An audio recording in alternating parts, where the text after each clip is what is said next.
army headquarter campus तक मांगखिबा कमलबाबू की Matang सेमखिबा JAC ना ख्वाइरंबन कैथेल की इमा सिंह अमदी CSO सिंगा मिफम पांगथोकनी हाइना थौरांग तौरंबा अदु पांगथोखिद्रे ख्वाइरंबन इमा कैथेल द मिफम पांगथोकनी हाइना मांगजौनना लाउथोख्रबा मतों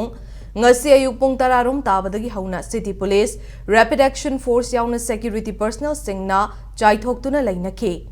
Madugi mathakta mifam pangthoklaba matung achauba ihau lakpa yabagi chingnaba leibadagi irang lakshinaba sem saduna leinabagi mami takhi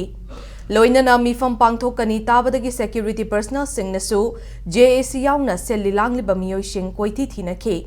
adubu JAC amadi CSO singi miyoi amata kaithel manungda leiramkhide hairiba mifam adu security force na mifam pangthokpa yaroi haibagi athingba thamkhibara haibagi matangdasu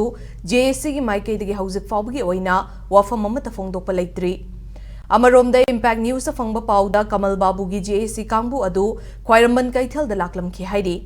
adubu kari maramdagi mifam pangthokhidabano haibagi chapchaba wafam khangba ngamdri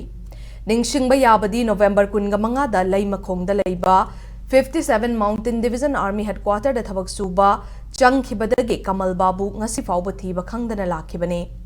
mahak pu puthoraknaba JAC fauba semduna miyamna leimakhong army gi lifeline oiriba Santo Saval gi lambi thingduna ngasi fauba khongjang changshilibane